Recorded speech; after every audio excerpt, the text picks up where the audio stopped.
Doctor Padmasinh Patil हे 40 वर्ष धाराशिव जिल्ह्याचं मंत्री म्हणून नेतृत्व करत होते. काय नुसता आमदार नुसता खासदार म्हणून नाही तर काय मंत्री म्हणून. त्याच्यानंतर त्यांचे चिरंजीव राणा पाटील राजकारणात आले. पण मला वाटते वर्गात सुद्धा मास्तर नकावा त्यांना मॉनिटर केलं नसेल, पण पवार साहेबांनी डायरेक्ट महाराष्ट्राच्या मंत्रिमंडळात राज्यमंत्री केलं.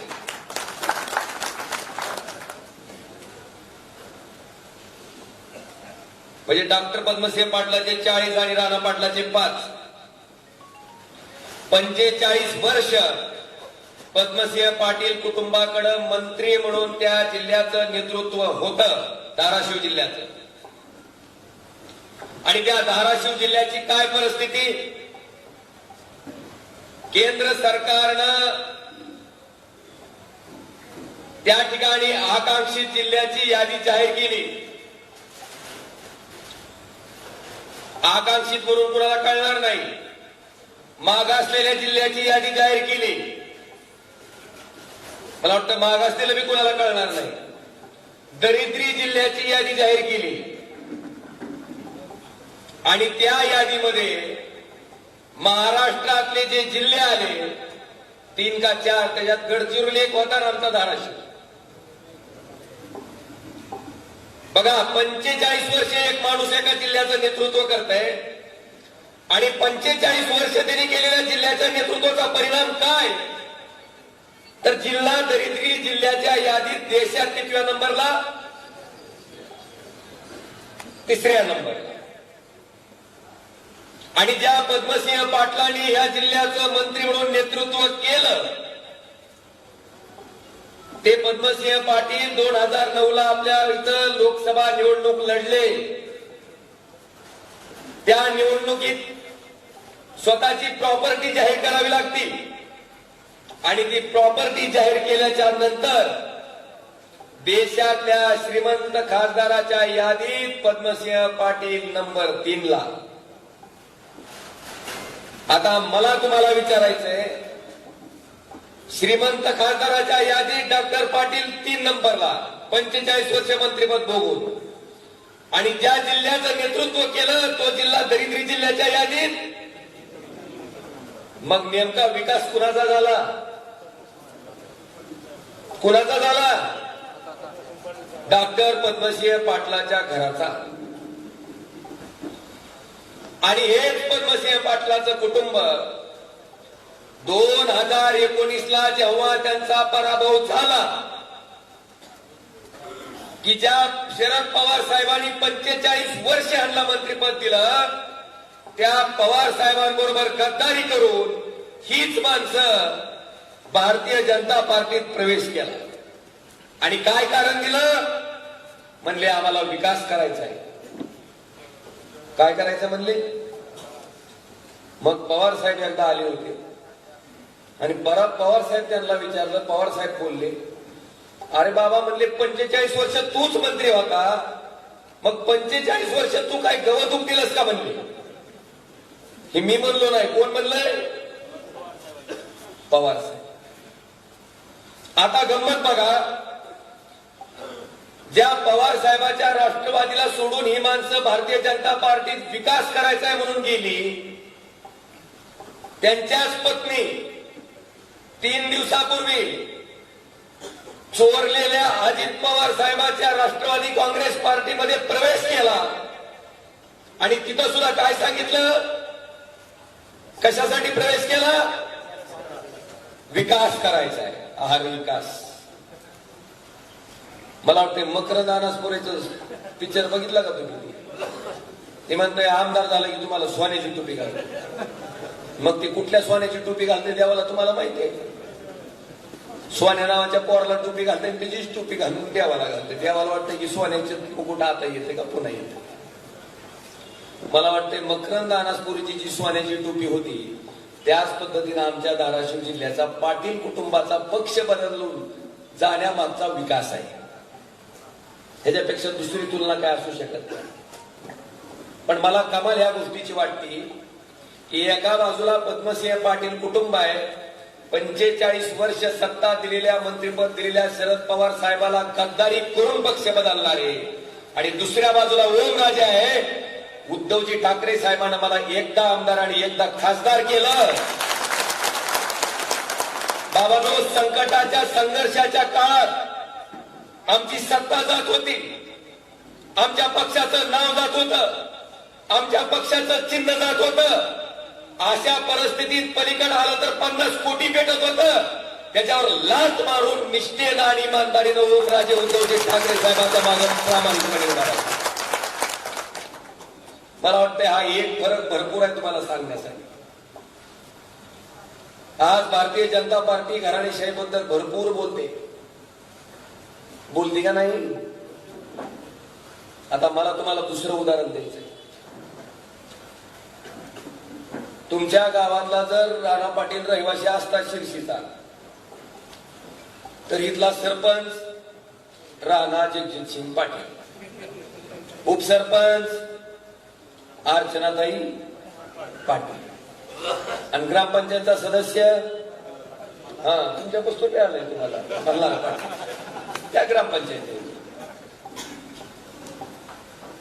अहो, घराणेशाहीचं उदाहरण तुम्ही देता. मला तुम्हाला सांगायचंय, 2019ला माझ्या जागी जर राणा पाटील निवडून आला असता तर खालची विधानसभा जिथून राणा पाटील आमदार होता ती कुणी लढवली असती? हो, तेव्हा इकडून अर्चनाताई म्हणाली, मी म्हणी नाही. पण ओमराजे 2019ला खासदार झाला, खालची विधानसभा कुणी लढवली? ओमराजेच्या घरातल्या माणसानं नाही लढवली बाबांनो. कैलास पाटील नावाच्या एका जिल्हा परिषद सदस्यानं, एका 72 जिल्हा परिषद सदस्यानं ती निवडणूक लढवली, आमदार झाले. अरे, घराणेशाही नुसती भाषणात बोलायची नसती, कृतीत दाखवून द्यायची असती, ती ओमराजेनं दाखवून दिली. आणि मला अभिमान आहे की तेच कैलास पाटील आज असल्या लालसी राजकारणाच्या जमान्यात सुद्धा त्या मंत्रिपदावर, त्या 50 खोक्यावर लाथ मारून उद्धवजी ठाकरे साहेबांबरोबर प्रामाणिक आहे. आणि दुसऱ्या बाजूला पाटील घराणं, आमदार भारतीय जनता पार्टी, खासदारकी लढवायची पाळी आली तर तू घड्याळाकडे जा, चोरलेलं का असं ना, पण लढव कोण? तूच लढव. साहेब, ही सत्ता पिपासू मंडळी आहे, ह्यांना कुणाशी काही घेणं देणं नाही. ह्यांना फक्त कुठल्याही पद्धतीनं सत्ता आपल्या कुटुंबाकडे असली पाहिजे, ह्याच्या पलीकडे ह्यांना दुसरं कुणाचंही घेणं देणं नाही. ह्याच्या पुढचं उदाहरण सांगतो. राजकारणाच्या आड स्वतःचा सक्का चुलत भाऊ हे सुद्धा ह्यांना कळाला नाही. स्वतःच्या सख्या चुलत भावाची सुपारी देऊन हत्या करणाऱ्या ह्या अवलादी तुमचं भलं करू शकतात का? हा मात्र सवाल आहे इथल्या मतदाराला. फक्त राजकारण, फक्त सत्ता, कसल्याही पद्धतीनं कुठल्याही किमतीत माझ्याच कुटुंबाकडे असली पाहिजे. मला वाटतं ह्याच्यापेक्षा काही वेगळी भावनी या पाटील कुटुंबाची नाही.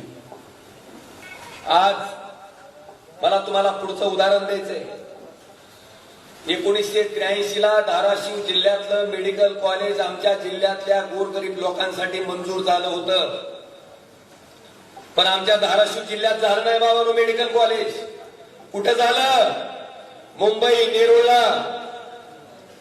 आणि ते सुद्धा शासनाच्या मालकीचं नाही, डॉक्टर पद्मसिंह पाटलाच्या मालकीची जी ट्रस्ट होती त्याच्या मालकीचं, म्हणजे स्वतःच्या प्रायव्हेट प्रॉपर्टी सारखं ते मेडिकल कॉलेज नेरूळला नेऊन त्या ठिकाणी केलं गेलं. हे डॉक्टर पाटील कुटुंब. आणि दुसऱ्या बाजूला आम्हाला फक्त 2.5 वर्ष सत्ताधारी पक्षाचा खासदार म्हणून काम करायची संधी मिळाली. त्याच्यातला 1.5 वर्ष कोरोनात गेला आणि राहिलेल्या 1 वर्षामध्ये ह्याच ओमराजेनं त्या ठिकाणी आपल्या माहितीसाठी कैलास पाटील आमदार असतील, आम्ही सगळ्यांनी प्रयत्न करून आपले माननीय मंत्री महोदय अमितजी देशमुख साहेब तेव्हा वैद्यकीय शिक्षण मंत्री होते आणि त्यांच्या मार्गदर्शनाखाली आमच्या धाराशिव जिल्ह्याचं वैद्यकीय कॉलेज मंजूर करून आणलं आणि धाराशिवला चालू केलं. आम्ही कुठं चालू केलं? धाराशिवला. आणि कुणाच्या मालकीचं? 100% शासनाच्या मालकीचं. आता तुम्ही ठरवायचं की या सत्तापिपासू आणि हबापलेल्या पद्मसिंह पाटील कुटुंबाला मतदान करायचंय का निष्ठेनं इमानदारीनं जनतेसाठी झटणाऱ्या ओम राजेला मतदान करायचंय. आता तुम्ही जनतेने ठरवा. माझ्या बाबतीत बोललं जातंय. आता माझ्या संपर्काची बी अडचण आहे. आता आधीच्या खासदाराला वेळ नव्हता. बरीचशी मंडळी बघितली असतील आपण. माझा 24 तासातला 24 तास वेळ हा सामान्य लोकांसाठी आहे. सामान्य लोकांसाठी ना माझे 8-9 कारखाने नाहीत, ना 150 शैक्षणिक संस्था नाहीत, ना कुठले युनिट नाही. माझा पूर्ण 24 तासातला 24 तास वेळ कुणासाठी आहे? सामान्य लोकांसाठी आहे. मी देतो वेळ माझा 24 तासातला 24 तास. तुमचं काय दुखणं आहे? त्यांचं काय म्हणणं आहे? घरकुलाचा हप्ता काढायला खासदारांना फोन करायचं काय कारण आहे? अरे त्या खोपट्यात राहणाऱ्या माणसाची अडचण, त्या खोपट्यात राहणाऱ्या माणसाची व्यथा तुम्हाला कधीच समजू शकणार नाही. त्या बिचाराचा घरकुलाचा पहिला हप्ता मिळालेला असतोय, दुसऱ्या हप्त्यासाठी वन त्या इंजिनियरच्या दारात ती फिरत असते. माझ्या एका फोननं जर त्याचा दुसरा हप्ता मिळाला तर त्याच्या घरावर छप्पर तयार होते. खोपट्यातला माणूस त्या छपरामध्ये येते. ज्या राणा पाटलाचं 12 महिने 24 तास हॉटेल ताजमहलला रूम बुक असती, त्या माणसाला खोपट्यात राहणाऱ्या माणसाची व्यथा काय कळणार? ती कळू जाणं फक्त ओमराजेला. ही विचारते, ज्या देणं टामी देणं हसतेत माझ्यावर. आता राणा पाटील 4 कोटीची गाडी वापरते, त्याच्यात खेळावी घुसला तर पंक्चर होत नाही पाटील. मग ती पंक्चर नाही झाल्यावर आता त्याला कळणार आहे का जॅकची किंमत काय असते ती? अरे मला स्वतःला भाग्यवान समजतो की कुठलीही अडचण पडली तरी सामान्य जनतेमध्ये मी विश्वास निर्माण केला की तुमचा खासदार तुमची अडचण सोडवी. मला वाटतं हे माझं मोठेपण. आता बरेच दिवस झालं पाटील कुटुंबाच्या घरातल्या व्यक्तीला उमेदवारी मिळाली आणि ती महिलेला मिळाली म्हणून महिलांची सहानुभूती गोळा करायला चालू आहे. मला आपल्याला विचारायचंय की ज्या बहिणीला मी रक्ताची आवश्यकता डिलिव्हरीसाठी होती, त्या बहिणीला 2 बाटल्या रक्त पुरवला असेल, ती माझी बहीण मला कधी आयुष्यात विसरू शकेल का? ते काम सुद्धा माझ्या एका फोनवरच चालतं. अजून एक उदाहरण मला द्यायचंय. माझी एक बहीण नीटची परीक्षा देण्यासाठी पहाटे निघाली होती. पुण्याला तिची परीक्षा होती. त्या बिचाऱ्या ताईचा मला सकाळी 3:30 वाजता फोन आला. म्हणली, दादा माझी एसटी खराब झाली, मला नीटची परीक्षा द्यायची पण मी तिथं वेळेत पोहोचू शकत नाही. माझ्या घरची परिस्थिती हालाकीची आहे. जर मी तिथं वेळेत नाही पोहोचले तर माझं 1 वर्ष त्या ठिकाणी वाया जात आहे. बांधवानो, सकाळी 3:30 वाजता जर त्या बहिणीला माझी आठवण होत असेल, मी त्याच वेळेस त्या ताईला म्हणलं, तू काळजी करू नको. मोहोळमधनं त्या ठिकाणी कचरे म्हणून आमचे माझे आमदार राहुल भैया मोठे राष्ट्रवादी काँग्रेसचे आहेत, त्यांचे साडू आहेत, त्यांना विनंती केली आणि एक 4 चाकी गाडी त्या माझ्या बहिणीला उपलब्ध करून दिली. वेळेत ती बहीण माझी परीक्षेला पोहोचली. मला सांगा, ती माझी बहीण ह्या आयुष्यात तरी मला कधी विसरू शकेल नाही. सामान्य लोकांची सामान्य कामं असते, पण ही मोठ्या बंगल्यात राहणाऱ्या 4 कोटीच्या गाड्यात फिरणाऱ्या आणि हॉटेल ताजमहलला राहणाऱ्या पद्मसिंह पाटील कुटुंबाला काय कळणार? ते कळू जाणं फक्त ह्या ओमराजेला. आणि खात्रीनं सांगतो तुम्हाला, माझी भीती कुणामुळे वाटायला लागली? माझ्यामुळे नाही. या जनतेच्या संपर्कात जी मी अखंड 5 वर्ष घातली, त्या संपर्काची भीती तुम्हाला वाटायला लागली. आणि प्रामाणिकपणे काम केलंय मी. आज हे काम करत असताना ही माणसं मला विचारायला लागले की तुम्ही कॉन्क्रीट काय काम केलं, ठळक काय काम केलं? आता ठळक काम मी का सांगत नव्हतो त्याचं एक कारण आहे. आता मला सांगा, ज्या आईबापांना आपल्याला जन्म दिला त्या आईबापाला म्हातारपणी उतार वयात सांभाळणं आपलं कर्तव्य आहे का उपकार आहेत आईबापावर? कर्तव्य आहे. खासदार व्हायचंय म्हणून तुम्ही माझ्या घरी आले नव्हते. मी तुमच्या पुढे मत मागायला आलो होतो. तुम्ही मला खासदार केलं म्हणून मी तुमच्यासाठी जो काही निधी खर्च करतोय तो निधी खर्च करणं हे माझं कर्तव्य आहे का उपकार आहे? मग कर्तव्य भाषणात सांगतेत का? सांगतेत का? मी फक्त एका गोष्टीत कमी पडलो, मी ती नारळ फोड्या झालो नाही. काम केलं, आता काम ऐका. आज मला आवर्जून सांगायचं तुम्हाला, ऐका काम. सगळ्यात पहिल्यांदा आपल्याकडं पहिलं काम तर तुम्हाला कळालंय, धाराशिवचं शासकीय वैद्यकीय महाविद्यालय मंजूर केलं, सरकारच्या मालकीचं केलं. आणि डॉक्टर पाटला सारखं मुंबईला नाही केलं, धाराशिव मध्ये केलं. का तर तिथल्या गोरगरीब जनतेला त्याचा लाभ व्हावा म्हणून. ही माझं पहिलं काम. पुढचं, आपल्याकडे लाईटची अडचण आहे का नाही हो? आहे का नाही? आणि ही लाईटची अडचण ओळखूनच आपण जवळपास RDSS नावाची केंद्र सरकारची योजना आहे. या योजनेचा अध्यक्ष त्या जिल्ह्याचा खासदार असतो. आणि आपल्याला मला आनंदानं सांगावं असं वाटतं की चिंचोली, सायकान, बोरफळ, आशिव, उजनी, याकतपूर, लिंबाळा दौ ह्या 6 ठिकाणी 33 केवीची नवीन सबस्टेशन त्या ठिकाणी RDSSच्या माध्यमातून त्या ठिकाणी होणार आहे. हे मंजूर करून घेतले. त्याचबरोबर जे जुने सबस्टेशन आहेत त्याच्यामध्ये मसलगा, नागरसोगा, खरोसा, येळी, लांबजरा, कार्ला ह्या 6 ठिकाणी ऍडिशनल पॉवर ट्रान्सफॉर्मर आपण त्या ठिकाणी करणार आहेत. ज्याच्यामुळं व्होल्टेज जास्त झाल्यामुळे जे ट्रिपिंग येत होतं ते ट्रिपिंगही त्या ठिकाणी येणार नाही. त्याचबरोबर किल्लारी आणि औसा MIDCच्या सबस्टेशन मध्ये 5-5 MVA जे ट्रान्सफर आहेत त्याचं क्षमता वाढ सुद्धा करायचा निर्णय आपण RDSSच्या माध्यमातून घेतलाय. आणि सगळ्यात महत्वाचं, एक डीपी करायला शेतकरी फिरत होता. आपण जवळपास 357 नवीन शेतकऱ्याचे वैयक्तिक डीपी ह्याच RDSS योजनेच्या माध्यमातून मंजूर करून घेतले. आता ह्याच्यासाठी एकूण निधी खर्च किती केलाय? 271 कोटी. आता मला तुम्हाला प्रश्न विचारायचा आहे की ही 271 कोटी, थांबा अजून कामं सांगू आपले पुढचे. त्याचबरोबर जिल्हा नियोजन समितीमधून 30-54 आणि 50-54 मधनं 9 कोटी 16 लाख रुपयाचे रस्ते आपण त्या ठिकाणी केले. पण बाबांनो, ह्याच्यातलं एकाही कामाचं उद्घाटन मी कधी केलं नाही. पण रेकॉर्डला जर तुम्ही बघितलं तर तिथं माझ्या पत्राची शिफारस आहे, मी मागणी केलेलं पुरावा तिथं उपलब्ध आहे. तिसरं, जनसुविधेमधनं 2 कोटी 49 लाख रुपयाची कामं आपण इथल्या ग्रामीण भागासाठी दिली. त्याचबरोबर खासदार निधीमधनं 2 कोटी 72 लाख रुपये मी माझ्या खासदार निधीमधनं त्या ठिकाणी दिले. आणि प्रधानमंत्री ग्राम सडक योजनेमधनं 113 कोटी रुपयाचे 33 कामं आपण ह्या औसा विधानसभा कार्यक्षेत्रामध्ये करून घेतलं. पण बाबानो, ह्या कुठल्याही कामाचं ओमराजेनं कधीही उद्घाटन केलं का? आता ही 271 कोटी पुन्हा बाकीतले सांगितलेले सगळे आकडे जर केले तर 500-600 कोटीच्या घरात जाते. आता ही 500-600 कोटी जे आणले,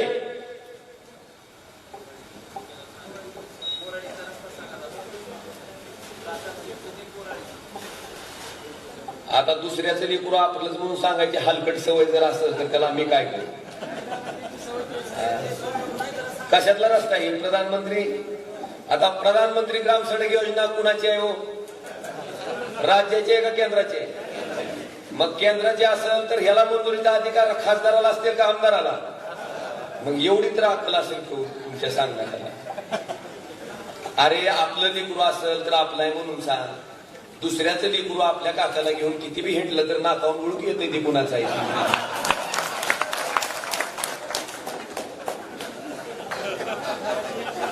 आता मला तुम्हाला विचारायचंय की जी ती माकड म्हणते माझीच लाल म्हणून सांगते 2000 कोटी काय आणलेत म्हणून. अगर मी आता ही 500-600 कोटीचा हिशेब सांगितला, ही काय ओमराजेच्या बापाच्या घरची इस्टेट ऐकून आणलं का आमदाराच्या बापाच्या घरची इस्टेट ऐकून आणलं? अरे कुणाचे पैसे आहेत ते? कुणाचे? लोक म्हणतात राज्य सरकारचे, केंद्र सरकारचे. अरे बाबानो, जीएसटी भरताव का नाही? पॅन्ट घ्या जीएसटी लागतंय, शर्ट घ्या जीएसटी लागतंय, मोबाईल घ्या जीएसटी लागतंय. माणूस मेल्याच्या नंतर मरणाचं वाट लावायचं सामान मी घेतलं तर त्याच्यावर सुद्धा जीएसटी.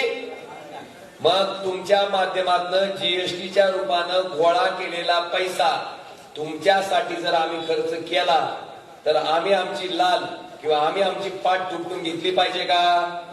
मग आम्ही तुमच्यासाठी पैसा खर्च करतोय की तुमच्यावर उपकार आहे का आमचं कर्तव्य आहे? मग कर्तव्य ओमराजेनं सांगितलं नाही ह्याचा अर्थ ओमराजेनं केलं नाही असं होतंय का रे? बाबांनो, प्रामाणिकपणे काम करणारा माणूस आहे, प्रामाणिकपणे काम करणारा माणूस आहे. आणि तुम्हाला सांगू इच्छितो की एखाद्या शेतकऱ्याची गाय आजारी पडल्याच्या नंतर जर मी तिथं लक्ष घालत असल, गांभीर्यानं घेत असल, तर मला वाटतंय तुमच्या बाबतीत केंद्र आणि राज्य सरकारच्या योजना तुमच्यासाठी राबवण्यात हा ओमराजे कधीही कमी पडणार नाही.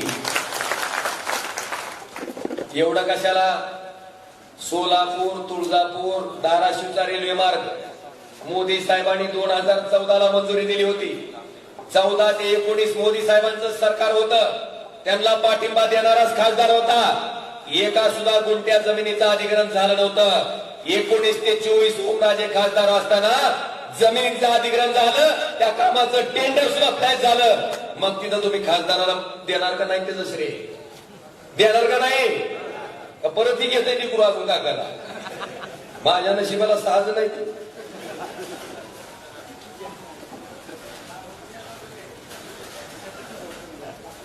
पण जी आमचं आहे तीच आमचं म्हणतो, जी तुमचं आहे ती तुमच्याकडे राहू दे की, पण ती सुद्धा तुम्ही कर्तव्य आहे, उपकार नाही. आता बाबांनो, पुढच्या गोष्टीकडे मला वळायचंय. मला सांगा की शेतकऱ्याची जी परिस्थिती आहे त्याच्याबद्दल बोललं पाहिजे का नाही? लोकसभेत माझं भाषण बघितलं का बोललेलं? तुमचा खासदार तुमचे विषय धाडसानं मांडणार आहे का शेपूट घालून बसणार आहे? मी घाबरलो नाही कुणाला, ना ईडीला घाबरलो, ना सीबीआयला घाबरलो, ना 50 कोटीच्या आमिषाला बळी पडलो. ज्या जनतेनं मला निवडून दिलंय त्या जनतेशी प्रामाणिक राहून त्यांचे प्रश्न इमानदारीनं मी लोकसभेत मांडायचा प्रामाणिक प्रयत्न केला आणि अतिशय पोटतिडकीनं मांडले. शेतकऱ्याचे विषय मांडले, ईडीचा गैरवापर कशा पद्धतीने केला जातो हे सांगितलं. आणि आज मला आवर्जून सांगायचंय की मराठा आरक्षणाचा विषय जरांगे पाटलांचं आंदोलन होण्याच्या पूर्वी, म्हणजे ज्या वेळेस मराठा आरक्षणाच्या विरोधातली याचिका सुप्रीम कोर्टात दाखल झाली होती त्यावेळेस ओमराजेनं हा विषय लोकसभेत मांडला. काय सांगितलं? तामिळनाडू राज्याच्या बाबतीत अशाच पद्धतीनं 50% आरक्षणाची मर्यादा वाढली होती, क्रॉस केली होती, तरी सुद्धा तामिळनाडू राज्याचं आरक्षण टिकलं. का तर त्यावेळेसच्या केंद्र सरकारनं तामिळनाडू सरकारच्या बाजूनं ऍफिडेव्हिट सुप्रीम कोर्टात दाखल केलं. माझी मागणी हीच होती की जर केंद्र सरकार तामिळनाडूच्या बाबतीत तसा निर्णय घेऊ शकत असेल तर मराठा आरक्षणाच्या बाबतीत तसाच निर्णय केंद्र सरकारनं घ्यावा. ही मागणी करणारा ओमराजे महाराष्ट्रातला पहिला खासदार होता. रेकॉर्डवर आहे, मी बोललेलं भाषण आहे. एवढंच नाही बांधवानो, 12व्या शतकामध्ये समतेचा संदेश देणारे महात्मा बसवेश्वर, 12व्या शतकामध्ये समतेचा संदेश देणारे महात्मा बसवेश्वर, त्यांना मानणारा अनुयायी लिंगायत समाज, हा समाज अल्पसंख्याकाचा दर्जा द्या म्हणून मागणी करतोय. ही मागणी लोकसभेत करणारा मी तुमचाच पहिला खासदार आहे बांधवानो. धनगर आरक्षण असेल, मुस्लिम आरक्षण असेल, हे दोन्ही विषय अतिशय ताकदीनं लोकसभेत मांडणारा तुमचाच खासदार आहे. आज मला आपल्या सगळ्याला प्रश्न विचारायचा आहे की प्रामाणिकपणे काम करत असाल, मी खासदार म्हणून कमी कुठं पडलो मला आपण सांगा.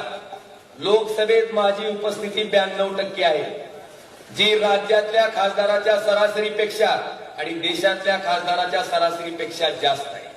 मी 77 चर्चेमध्ये भाग घेतलाय, जी राज्यातल्या खासदाराच्या सरासरीपेक्षा आणि देशातल्या खासदाराच्या सरासरीपेक्षा जास्त आहे. बांधवानो, मी तारांकित प्रश्न उपस्थित केले, ती सुद्धा सरासरी राज्याच्या बरोबरीनं आणि देशातल्या खासदाराच्या सरासरीपेक्षा जास्त आहे. तुमचा खासदार म्हणून माझ्यात काय कमी आहे निश्चितपणे सांगा. चूक असेल मी मोठ्या मनानं स्वीकार करीन, पण अशा राजकीय द्वेषापोटी फालतू आरोप जर कुणी माझ्यावर केले तर ते मात्र मी कुठल्याही किमतीत त्या ठिकाणी सहन करणार नाही. आज मला तुम्हाला विचारायचंय, शेतकरी आत्महत्याला टेकलाय का नाही? माने साहेबांनी मगाच हिशोब सांगितला तुमचा. 11,000 रुपये क्विंटलला गेलेलं सोयाबीन पाम तेलावरचा आयात शुल्क कपात केल्यामुळं, सोयाबीन आयात केल्यामुळं त्या ठिकाणी सोयाबीनचा भाव 4,500 रुपयापर्यंत खाली आला. मला तुम्हाला विचारायचंय की 11,000चा भाव 4,500 रुपयाला आला. जर केंद्र सरकारनं पाम तेलावरचा आयात शुल्क कपात केलं नसतं, सोयाबीन आयात केली नसती, जर तुमचं प्रत्येक क्विंटलचं सोयाबीनचं पोत जर 11,000 रुपयाने विकलं गेलं असतं तर माझ्या कुठल्या तरी शेतकऱ्याला बळीराजाला अडचण आली असती का हो? आली असती का? एका क्विंटलला 6,000चं नुकसान आहे. एका एकरात किती निघते? 5 तरी क्विंटल निघते का नाही? 6×5 30. एका एकरात 30,000चं नुकसान आहे माझ्या शेतकऱ्याचं. बांधवानो, 5 एकरच्या शेतकऱ्याचा हिशोब जरी आपण केला तर 5×15 1.5 लाख रुपयाचं नुकसान त्या माझ्या शेतकऱ्याचं आहे. आणि हे सरकार म्हणतंय की शेतकऱ्याच्या पिकवलेल्या वस्तूचे भाव वाढले की महागाई वाढते. कांदा आमचा 60 रुपयाला गेला की त्याच्यावर निर्यात बंदी. दूध आमचं अक्षरशः 22 रुपये लिटरनं शेतकरी विकतय आणि बिस्लरी बॉटलचं पाणी 20 रुपये लिटरनं आपण घेतो. ह्याच्यापेक्षा काय वाईट परिस्थिती आणि अवस्था त्या शेतकऱ्याची असली पाहिजे? मला तुम्हाला विचारायचंय की जसं केंद्र सरकार शेतकऱ्यांना पिकवलेल्या वस्तूचे भाव नियंत्रण करतंय, त्याच केंद्र सरकारला माझा सवाल आहे की अदानीच्या सिमेंटच्या पोत्याचा भाव 2014ला फक्त 200 रुपये होता, आज 400 रुपये झालाय. तुम्ही का अदानीला सांगत नाही, अदानी मामा 400 न विकू नको, 200 न विक? नाहीत म्हणत. अंबानीचा स्टीलचा भाव 30,000 रुपये टन होता 2014ला, आता 63,000 रुपये टन झालाय. का तुम्ही अंबानीला सांगत ना, अंबानी मामा 63,000ला विकू नको, 30,000ला विक, महागाई वाढती म्हणतेत का? मला सांगा, सरकारनं आधार द्यायची गरज कुणासाठी आहे आणि करायला मदत कुणाची? अदानीची नाम. नदी जोड प्रकल्पासारखा प्रकल्प हातात घ्या म्हणलं का? अरे 70% लोक शेतीवर अवलंबून आहेत. 70%. त्या आसाम सारखं राज्य आहे, बिहार सारखं राज्य आहे, पुरामुळे शेतीचं नुकसान होतंय, शेतकऱ्याच्या हातातलं पीक जातंय. आमच्यासारखा मराठवाड्याचा भाग आहे, राजस्थान सारखं राज्य आहे, या भागात नदी जोड प्रकल्प हातात घेऊन केंद्र सरकारनं द्यावं ना पाणी शेतकऱ्याला. केंद्र सरकारनं जेव्हा शेतकऱ्याच्या वस्तूचे भाव वाढतील त्याच्यावर कुठलंही नियंत्रण न करता त्याला विकू द्यावं का? जर अदानीनं अंबानीनं तयार केलेल्या वस्तूचा भाव ठरवायचा त्याला अधिकार असेल तर माझ्या या आत्महत्या करणाऱ्या शेतकऱ्याला सुद्धा त्याचा भाव तयार करायचा अधिकार आहे. हे ठणकावून त्यांच्या छताडावर सांगणारा ओमराजे. काय चुकलं माझं? बांधवांनो, हे विषय असतील. आज पोरांना नोकरी आहेत का हो? नोकऱ्या सोडून आलो तुम्ही आज भाषण ऐकायला. प्रचंड प्रमाणात बेरोजगारी आहे. वेदांता फॉक्सकॉन नावाचा प्रकल्प पुणे या ठिकाणी येणार होता. महाराष्ट्रात 2 लाख नोकऱ्या मिळणार होत्या. किती? कुठे गेला? गुजरात. ही एक फुल आणि 2 हात. काय बोलले का हो त्याच्यावर? बोलायचं नाही का काय ह्याच्यावर? पोरं बेरोजगार आहे, शेतकऱ्याच्या पिकवलेल्या मालाला भाव नाही आणि महागाईचं बोलता. अरे 60 रुपयाचं डिझेल तुम्ही 98 रुपये केलं, 70 रुपयाचं पेट्रोल तुम्ही 108 रुपये केलं आणि तुम्ही महागाईचं बोलता. 400 रुपयाचं सिलेंडर तुम्ही 1200 रुपयाला केलं आणि तुम्ही महागाईचं बोलता. बोलायचं नाही काही? मला सांगा, तुमचे प्रश्न संसदेत सरकारच्या छाताडावर बसून मांडणारा खासदार पाहिजे का? हमारे देश के यशस्वी पंतप्रधान नरेंद्र मोदी जी के नेतृत्व में हमारा देश बहुत तरक्की कर रहा है. तुमचा इकडे काटा का निघाला? कसला खासदार पाहिजे तुम्हाला? प्रश्न मांडणारा, तुमच्यासाठी भांडणारा, तुमच्याशी इमान राखणारा, ना की 17 पक्ष फिरून पुन्हा मीच कसा खासदार होतो ही बघणारा. मला वाटतं ह्या विषयाचा विचार तुम्ही करा. आणि माने साहेब लय गंमत आहे, काल पत्रकारांनी विचारलं तुम्ही आता राष्ट्रवादी काँग्रेस पक्षात प्रवेश केलाय ताई, मग तुम्ही पक्ष बळकट करणार का? तर ताईची भाषा काय, मी कशाला करू, माझा नवरा भाजपमध्ये आहे. अहो काय भाषा, काय भाषा, काय बोलणं. अजित पवार तर टुकड्याचा धोंडा घालून घेतला असेल. आलं पक्ष. मानेसाहेब म्हणते ती खरं आहे. आज संध्याकाळ पुस्तक कोण पक्षात राहिली, उद्या सकाळी व्हॉट्सअपवर चेक करावं लागते. अरे काय लावलं, काय पद्धत काय बघा. आणि बांधवानो, मला आपल्या सगळ्याला विनंती करायची की प्रामाणिकपणे तुमचं काम केलं असेल, तुम्हाला माझं काम पटलं असेल, तर मला तुम्हाला मत मागायचा हक्क आहे का नाही? का काही डोलगे आता येलेत निवडणुकीच्या तोंडापुढं येलेत आता आम्ही लय भारी म्हणून. मला माहिती आहे, मी जर इमानदारीने आणि प्रामाणिकपणे काम केलं असेल त्या सामान्य माणसाचं, असले बेमान आमदार खासदार फुटून पक्ष बदलतील, मंत्री केलेले, पण ती सामान्य माणूस माझं केलेल्या कामाची पावती कधी आयुष्यात विसरणार नाही याची मला खात्री आहे. आणि म्हणून बांधवानो, आता फक्त शेवटचा विषय, आमचं चिन्ह सुद्धा चोरलंय. माहितीये का नाही तुम्हाला? आमचा बाण चोरलाय, आम्हाला दिली मशाल. आणि शेट्टी साहेबाचं घड्याळ चोरलंय, त्यांना दिली तुतारी. फक्त उडगे साहेब बचले, ती राष्ट्रीय पक्ष यांचं सुद्धा हात. काय सांगता येते. आता मला तुम्हाला विचारायचंय, चिन्ह काय माझं? कडबस्तोर. ही मशाल पोचवा गावागावात, नाहीतर म्हातारा माणूस म्हणायचं मला ओमराजेलाच करायचं. अरे पण चिन्ह. म्हणून मशाल हे चिन्ह गावोगाव पोचवा. आणि पुढची लोक चोरलेलं घड्याळ, हाणलेलं घड्याळ घेऊन तुमच्या पुढं आले. आता बेमानी करून आलेल्या घड्याळाचे काटे कसे बंद पाडायचे, या इमानदार जनतेनं त्यांना इमानदारीचा धडा द्यावा, एवढीच विनंती मला करायची आहे. फारसं काही भाषण करायची आवश्यकता नाही. माझं कसं आहे साहेब, प्रत्येक गावागणीच 5-25 माणूस आहे.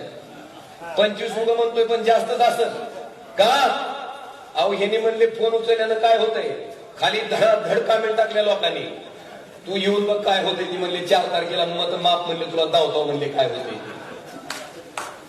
याला दाखवती जनता.